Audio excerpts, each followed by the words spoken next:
Well, it's 8 o'clock, so we'll begin. Good to see. I think we've got some. Well, we've certainly got some new people this morning. So very well, great welcome to you. We've been doing these morning meditations for I don't know about April, May, June, July, about 6 months now, and they're just a lovely way to start the day. Just meditating, getting to know ourselves, getting to see the things that we want to change, see the things that maybe we can't change, and beginning to accept them, and just developing an awareness of who we are and how we are.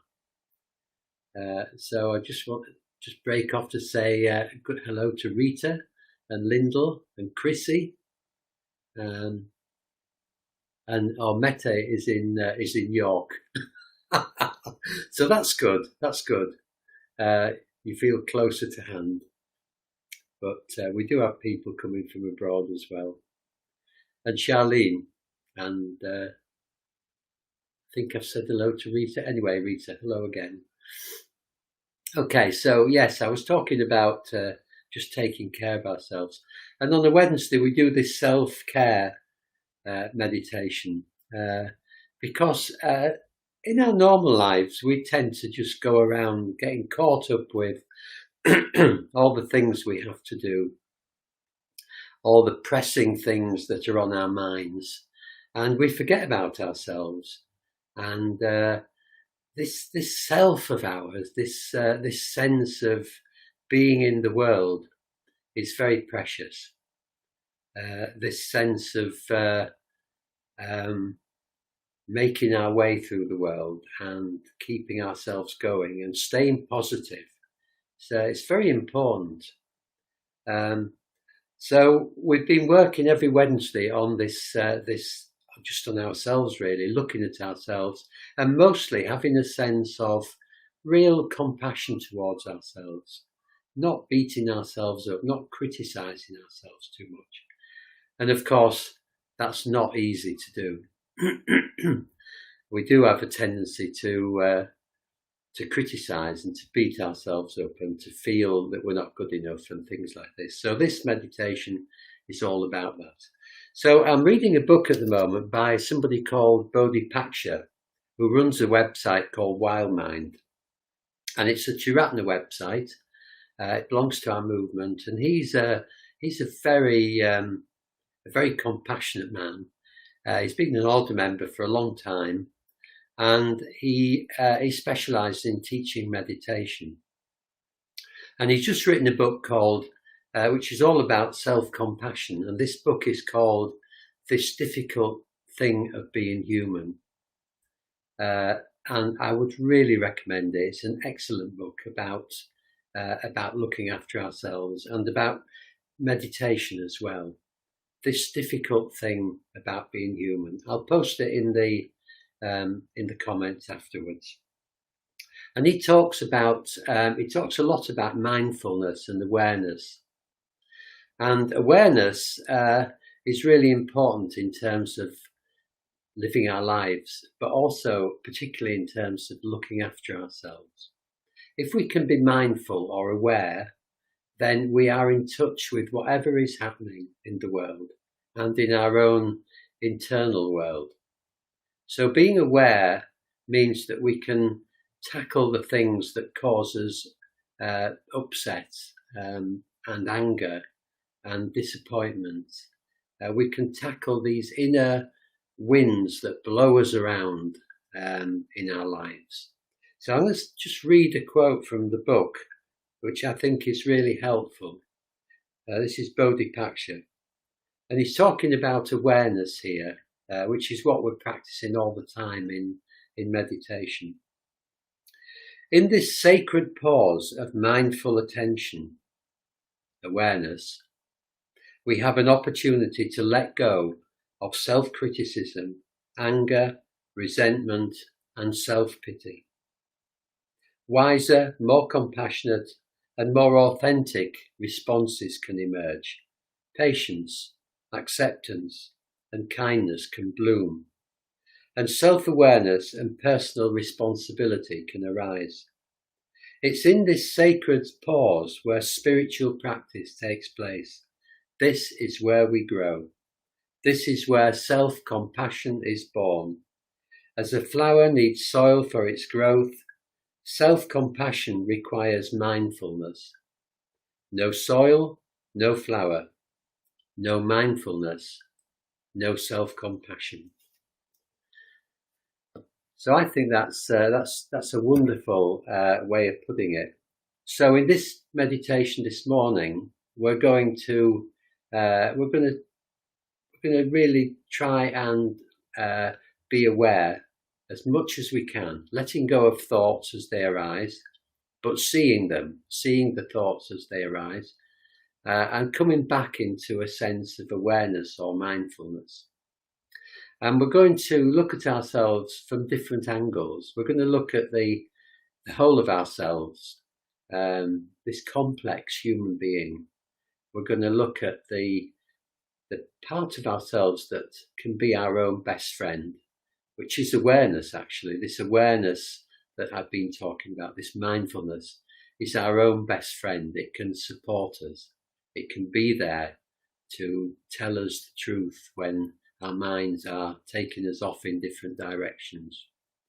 We're going to look at our inner child and see how, through awareness and mindfulness, we can be a grown-up to our inner child.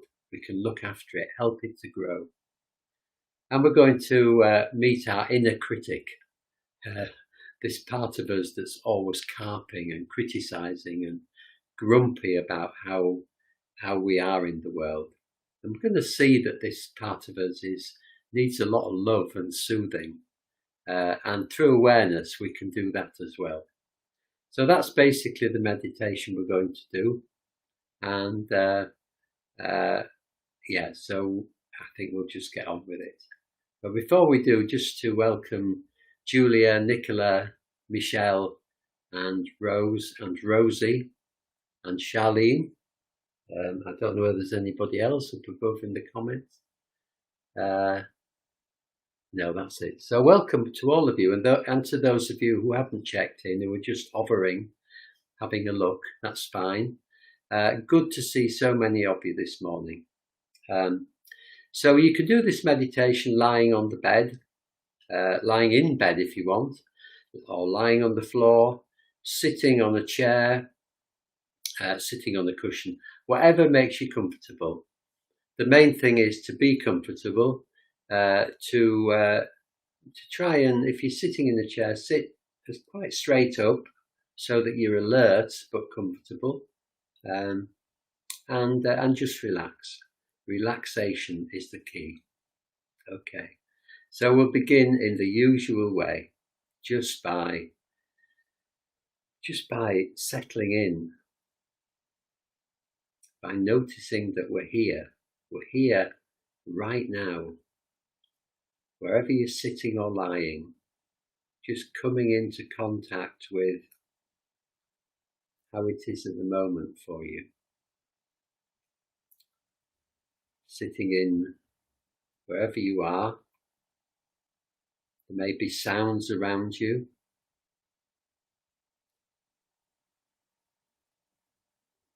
Just hearing them, trying not to think about them.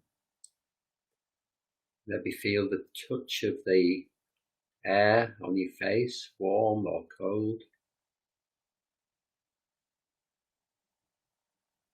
And sensation of taste and smell, maybe. Probably quite subtle.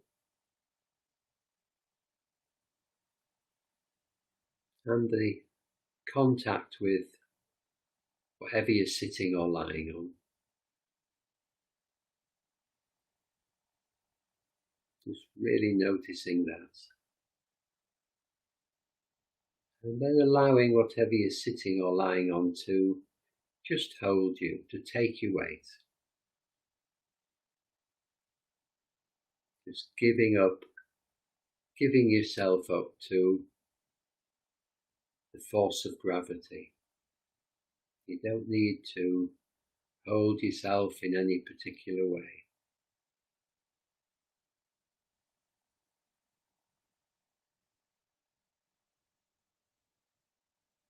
And how are you this morning? How are you feeling? Could be feeling good or not so good, pleasant or unpleasant. Could have a sense of busyness or a sense of quiet. Maybe you're a bit grumpy or just excited about the day ahead. So however you are, we're not trying to change that in any way. We're just seeing how you are.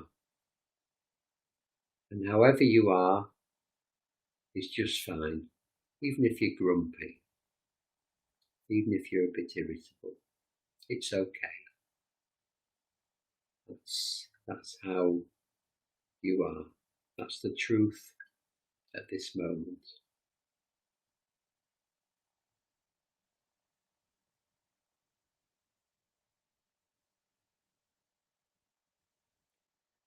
So just taking in the whole of your being without, if you can help it, without thinking too much about it. There you are, sitting here on this Wednesday morning. And we all live in this complex state of being human. It's a bit of a tangle at times. Bits of our lives that go well, bits that go not so well. There's things we like doing and enjoy, and other things that are a bit of a burden. We have people that we like, people that we love and get on with. And there are other people that create problems for us and we'd rather avoid.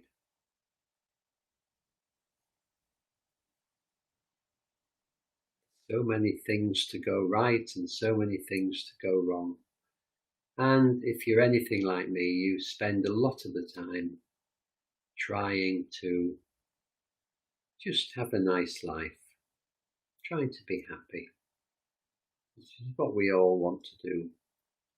Of course we do. Of course we want to be happy. But somehow it doesn't always work out like that.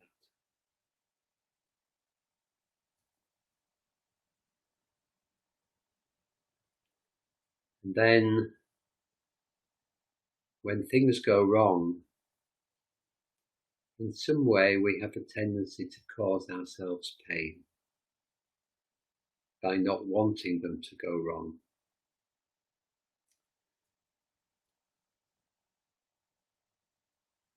So the Buddha said that life fires arrows at us. We might get toothache, a relationship might end, we might stub our toe, or we might lose something. And our tendency when that happens, of course it's painful. We feel pain when things go wrong. And that's okay. Things go wrong and it is painful. We feel upset, disappointed, angry, maybe. But what happens then is that we start thinking about it a lot. And we start telling ourselves that it's unfair. We start telling ourselves that it shouldn't have happened, that we're not good enough, that somebody else shouldn't have acted like that. We start thinking and turning it over in our mind. So we've got the initial pain that life throws at us in all sorts of ways. And then we make it worse by just turning it over and over and over in our minds and not letting go. causing ourselves extra mental pain on top of the pain that is inevitable. So we need to see that we do this. If we can see that we do this and bring a sense of kindness to our stories and thinking, then we begin to stop hurting ourselves.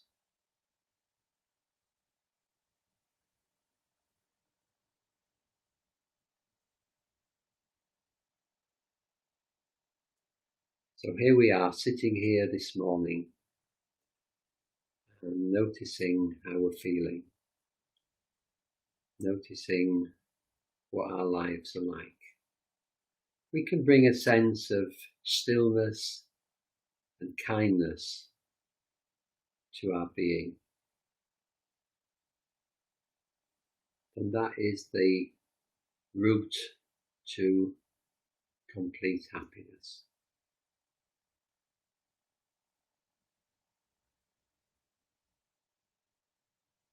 Just having a sense of being tender human beings, just doing their best in the world.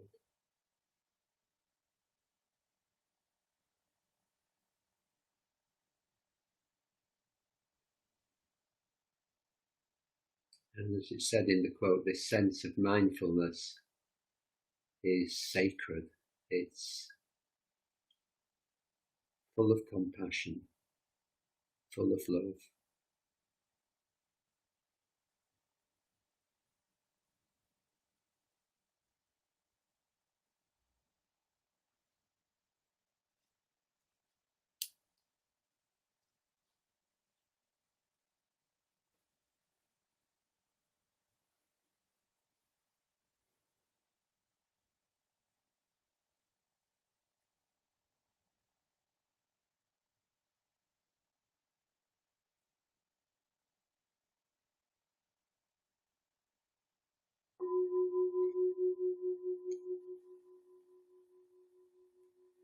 So can we use this mindfulness, this compassionate awareness, can we use it to nurture a deep friendship with ourselves? When we're aware we're standing away from our darker thoughts, when we're aware we actually see our suffering and our pain, our mental pain, very clearly. So can we nurture this self-awareness and see it as our own best friend? Always there, always ready to support us, look after us, and to see that we can create extra pain for ourselves by resisting what is happening.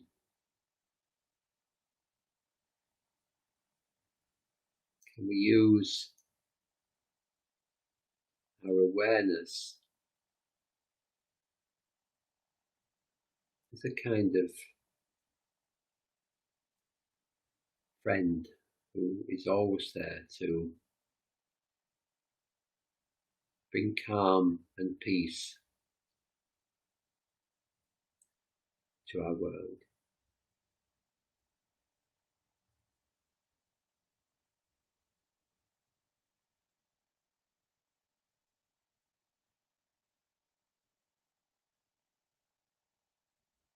Can we be our own best friend?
So now we're going to notice or recall what part of us that is often fearful, unsure, a little bit frightened, maybe doesn't quite feel good enough to face the world sometimes. And we could see this part of us as a small child, perhaps the small child that we once were, that hasn't grown up alongside the rest of us. And this small child is fine, really. He or she just needs reassurance and kindness. So can we, through our awareness and mindfulness, can we be a grown-up to our own small child? Can we take care of this small child when it's worried or anxious or frightened? Can we support it? Can we help it to grow? Can we hold this child's hand, hold it close, and give it reassurance and love?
So keeping on holding the hand of our small child, keeping on reassuring and being with him or her. And at the same time, we're going to make contact now with our inner critic, this part of ourselves that is forever commenting on what we do, part of ourselves that is never satisfied with the way we are in the world. Might be the way we look, it might be the way we act, it might be the mistakes we make. Our inner critic always seems to be there to criticize. And he or she may seem harsh, this inner critic. Certainly some of the things that our inner critics say aren't very kind. But actually, just like the small child, this inner critic is frightened. This inner critic is worried that we won't be accepted in the world, that things will go wrong for us, that people won't like us, that we won't fit in. So this inner critic really cares about ourselves, but he's just a little bit misguided, and he's acting out of fear and anxiousness rather than out of awareness. So if we can really see our inner critic, we can see that this part of us is also fearful and needs our love, needs our soothing. So when our inner critic talks to us, can we reassure it? Can we give it kindness and love? Can we help it to feel more secure? Can we be a friend to our inner critic?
So in this final part, just taking in the whole of ourselves again.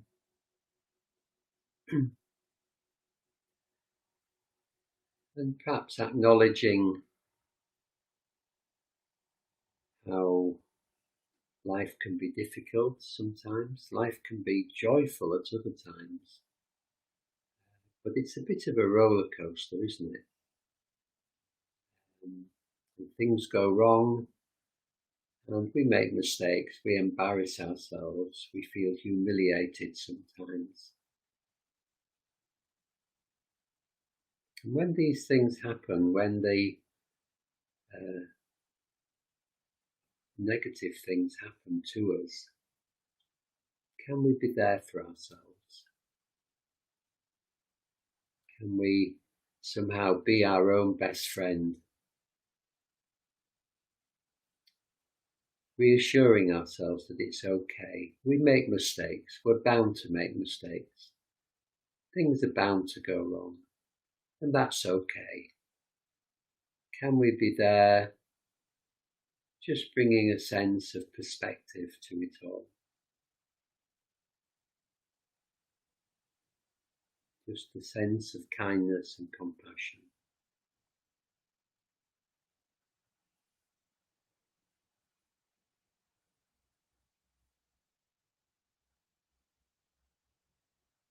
Can we look after the small child within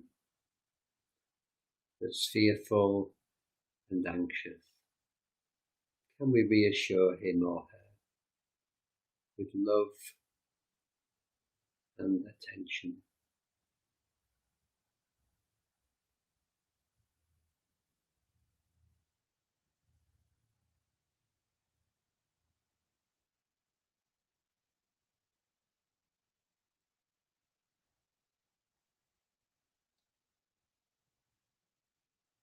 Can we soothe our inner critic when things go wrong and our internal voice tells us off? Can we see that life isn't perfect? And all that we need to do is to keep learning, to keep moving on.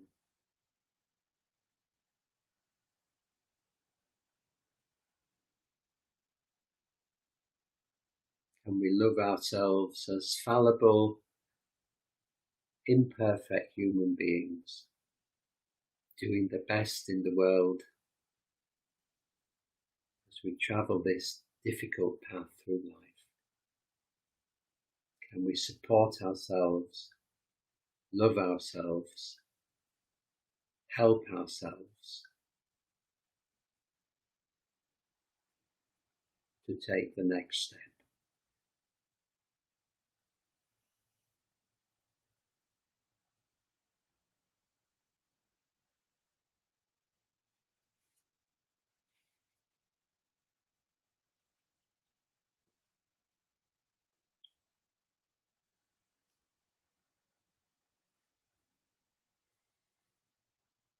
So I'm just going to read the quote again to end with. In this sacred pause of mindful attention, we have an opportunity to let go of self-criticism, anger, resentment, and self-pity.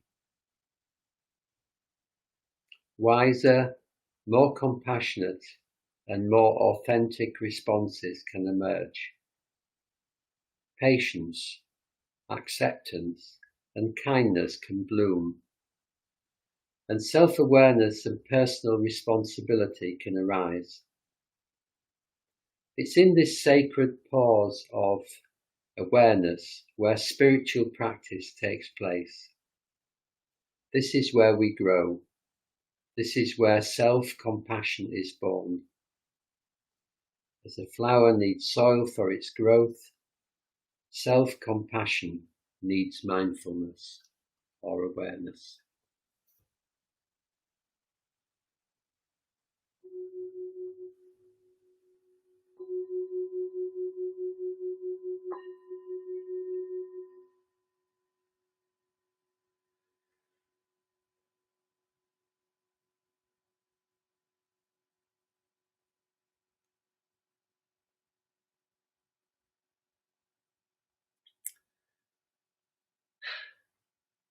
So I would encourage you to remember, if you can, I think that's the key. Remember to just stop and be aware. Remember to come into mindfulness through your day.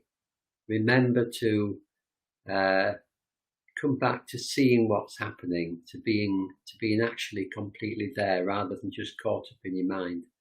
So coming back to awareness and mindfulness and just bringing a sense of love and compassion to yourself and whatever's happening, negative or positive, comfortable or uncomfortable, it's okay.